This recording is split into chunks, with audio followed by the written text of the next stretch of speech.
Good afternoon. It is almost 1 o'clock and we're headed to the Goodwill bins. We got so much stuff on Monday that we are at the point where we're like, you know what? I don't know if we can even show much more on a Saturday night thrift haul. So unless it's really good, we're not going to get that much stuff from the bins. We're going to be very selective.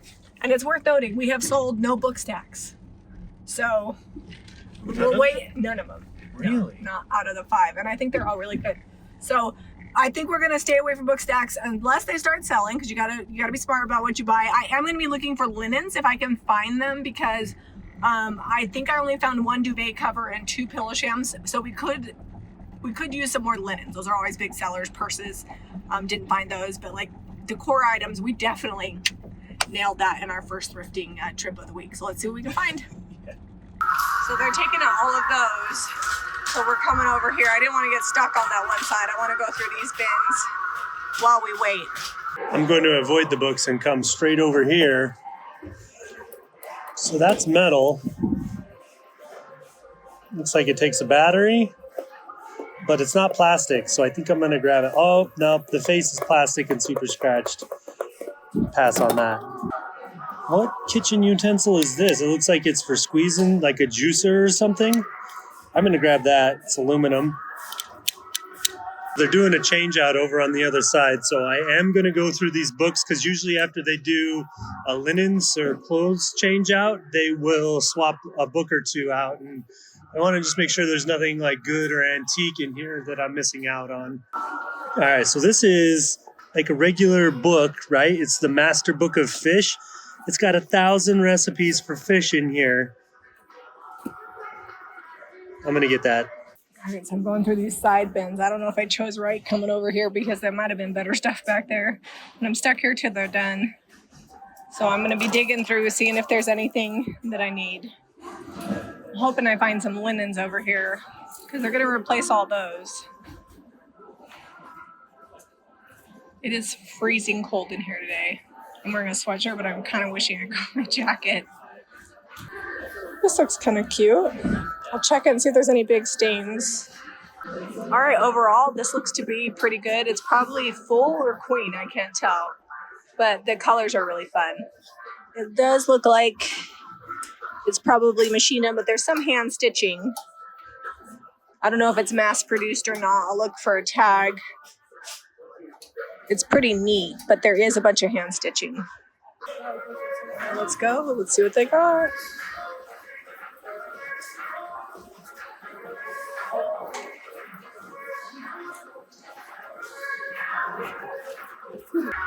There the bins go. I've only found the 1 fish recipe book, but they are clearing those out. This one here is kind of cool, but it's got a bunch of big holes in it all over. All right, we're good to go on the books. So let's take a look here and see what we find. So I kept digging because I found this one, and I found its twin, and I found a bunch of fat squares for quilting. So I'm going to keep looking and see what I can find in here. Because when you find a little bit of something in a bin, sometimes there's more.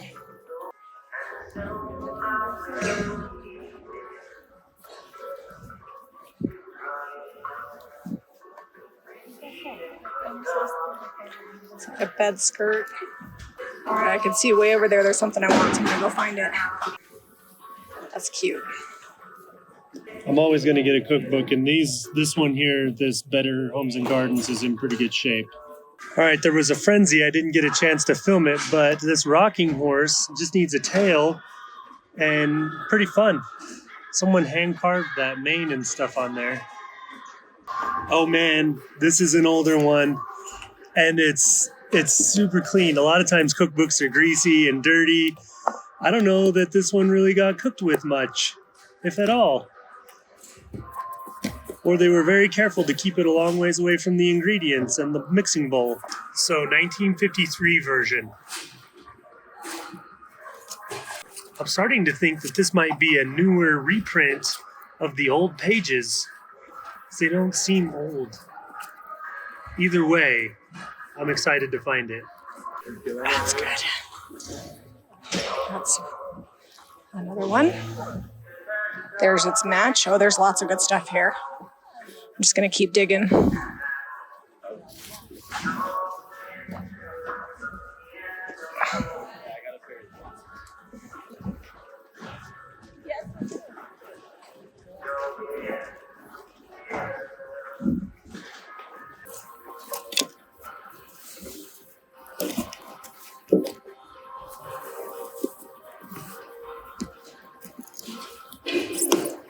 I'm on the fence about buying this. It looks like a velvet, like forest green duvet. I think it looks more blue on camera. It's like a darker green in real life.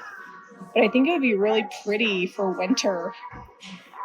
I think it's at least a queen size. I'm gonna grab it. I think it's worth it. So it's not old, but you don't pass on a Martha Stewart's book. All right, Zeb and I are shopping for hats that fit our personality. This one has a bison on it. It's all Zeb's favorite colors, but look what I found. A ball canning jar. It's like hat. a peachy color. Yeah, it's so cute. There's a ton of hats in this one bin. We're just looking through them, having fun. We have a little hat thing that we bought here. That Oh, look, a cat hat for you. You could watch that one. I am never wearing that. But you could match with me. We could twin. I'm good. Is that tea stained? Or just that No, color? all It's like the an same oatmeal color. Yeah, I'm gonna see if I can find another one. But this is great just for a single too. Pillow sham. I got one arm too. Just want to see if there's a twin because sometimes there is.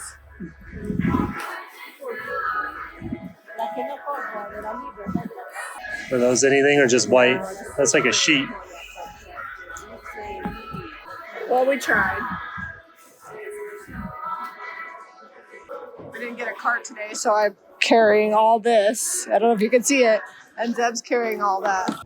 We've got this rocking horse that I found at the bins and it needs some repair.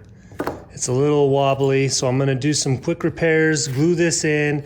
I love that this is hand carved on the mane and the horse head. And it's kind of a unique style. I've not seen this style with the swinging pin in the middle. But we're gonna get it painted up. I'm gonna be using DIY paint in White Swan and just gonna go with a simple finish. We gotta add a tail, so I've gotta go find some yarn or some string or twine, something that'll work in there. And then I'll probably dark wax it. It's just got a Phillips screwdriver in there. I just wanna tighten them up. I don't want it to be so wobbly.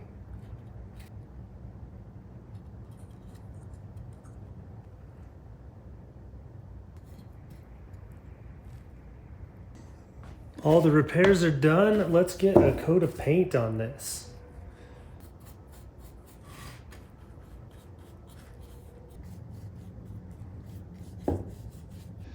All right, one coat of paint. Looks like I've got a couple little places where I missed some spots I'll have to touch up. But I love the coverage on this DIY paint. It's a thick artisan clay-based paint, and the whites cover so great because of that clay base. Okay, I think that's all the little spots. We're gonna let this dry up. I'm gonna distress it a little bit. One coat's all we're gonna need on this piece with that raw wood. And then I'm going to dark wax. I'll clear wax first so that I can kind of control that dark wax. And I'll show you doing that. We're also gonna get a little tail in here. Okay, just a light sand. Hit some of those high spots with some 220 grit sandpaper. Not a lot. Just want to bring it back just a little, maybe smooth some of those brush strokes out a little bit.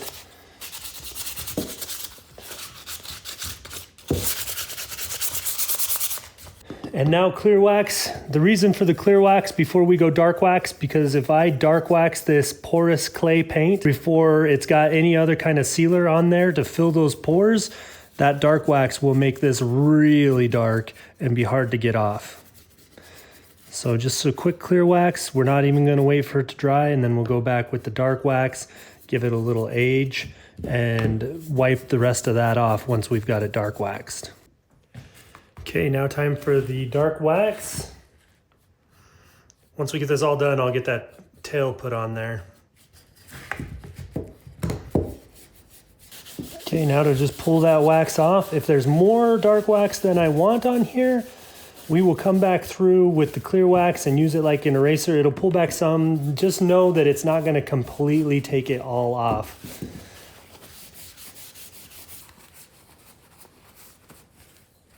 The dark wax is mostly white back. There's a couple little spots I might come back with some clear wax and hit it, but for the most part, I'm pretty happy with how that looks. Now let's add the tail on. All right, I've got this hemp twine or jute, whatever you want to call it. I don't know exactly what it is, but I'm thinking let's hang the tail down to this first little rung here.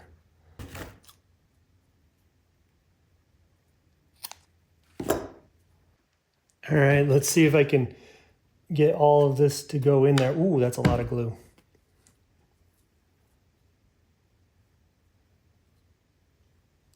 Okay, we missed that one. Looks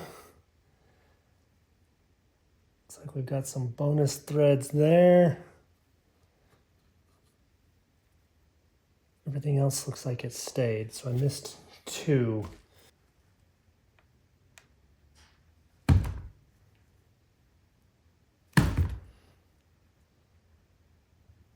Okay, tail's on. I think I'm gonna fray this tail a little bit. It's looking very ropey. All right, I frayed the tail. I do like that, the way it lays a little bit better. The tail's a little long. I think I'm gonna leave it long. That way, whoever picks it up, if they wanna trim it, they can. That'll give them the option. Because right now, as it sits, you could braid this all up and do some fun stuff with that if you wanted. I think we took this from Goodwill bins, raw wood, broken horse find, because it all needed kind of put back together and had no tail, to something that could almost pass as a antique toy. Let me know in the comments, would you have frayed the tail or left it just with the bigger rope twines? I'm still on the fence. I do think I like this a little better, but I'm kind of stuck with that now, so I have to say that I like it. But let me know what you would have done. Okay, quick trip to the bins. We found some good stuff that we're really excited we got, but only got cookbooks and I think one Martha Stewart book, and then, you know, we'll look for more book stacks next week. I feel like we spent like under $30. It's like 33 or something like that. Like the least ever. But hopefully you enjoyed Zeb's little Goodwill bins makeover. And next week we're gonna have some fun videos leading up to the holidays, so make sure you're getting ready for that. And if you like this video, be sure to give us a thumbs up and subscribe to Jami Vintage for more DIY and thrifting. We'll see you on the next episode.